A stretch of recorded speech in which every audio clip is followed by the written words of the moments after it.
ये हथकंडे लोगों तक नहीं जा पाएंगे।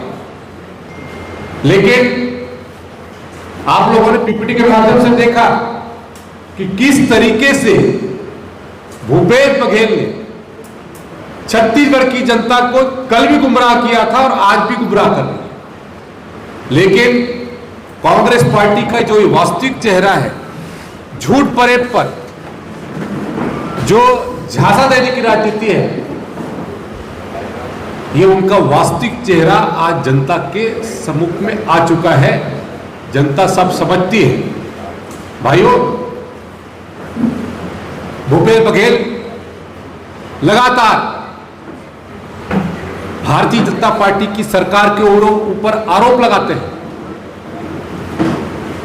निराधार आरोप लगाते हैं, जबकि वास्तविकता जो यहां पर हम लोगों ने पीपीटी के माध्यम से बताया और उसके माध्यम से स्पष्ट हो गया कि यहां पर कांग्रेस पार्टी और भूपेश बघेल कहते कुछ है और करते कुछ है। इनका दोहरा मापदंड, इनका डबल स्टैंडर्ड जनता के सम्मुख आ चुका है। जनता सब समझ चुकी है और कांग्रेस पार्टी बार बार ये साबित कर रही है कि ये चोरी भी कर रहे हैं और सीना जोरी भी कर रहे हैं। इससे बड़ा दुर्भाग्यपूर्ण और नहीं हो सकता, क्योंकि कांग्रेस पार्टी और भूपेश बघेल विशेष ने इस पूरे छत्तीसगढ़ को पिछले 5 वर्ष 10 जनपद का चारागाह बना दिया था। और चाहे वो शराब घोटाला हो, चाहे वो कोयला घोटाला हो, चाहे वो चावल घोटाला हो, गोठान घोटाला हो, चाहे वो पीएससी का घोटाला हो, जिससे पूरे प्रदेश के संसाधनों का जिस तरीके से उसने दुरुपयोग किया, जमकर लूटने का काम किया। और आज परिणाम यह है कि उनके आधे से ज्यादा लोग अब जेल के रास्ते की ओर जा रहे हैं।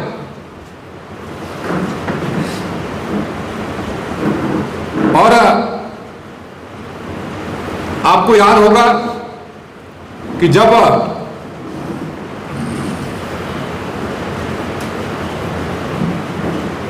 कांग्रेस पार्टी ने और भूपेश बघेल ने जब कोल ब्लॉक आवंटन और पेड़ कटाई को लेकर के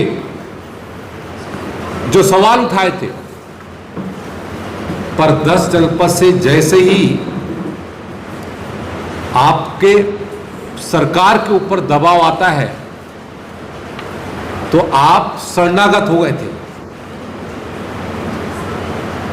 और जिस तरीके से आपने अपने पत्रों के माध्यम से यहां पर स्पष्ट कर दिया,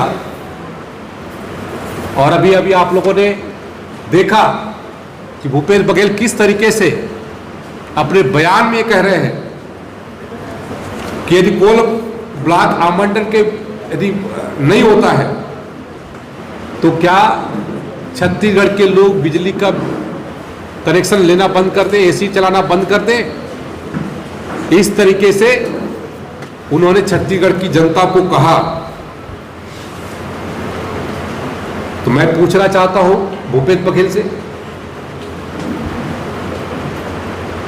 क्या आज जो आपने बयान दिया था, क्या उसके आधार पर क्या आपने अपने कांग्रेस कार्यालय राजीव भवन का क्या आपने एसी बंद कर दिया, क्या बिजली काट दी?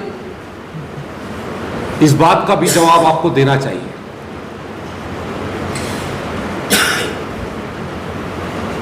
और जो तथ्य है उसके आधार पर जो आपने कोल ब्लॉक अशोक गहलोत को कहते हैं आवंटित किया था,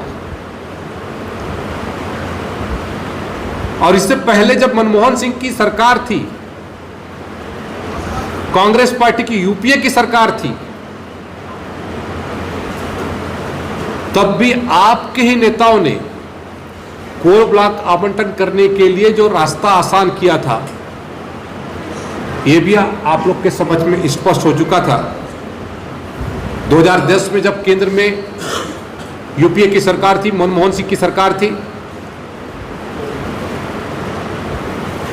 तब जो कोयला मंत्रालय और पर्यावरण एवं वन मंत्रालय ने जो हसदेव अरण्य को पूरी तरीके से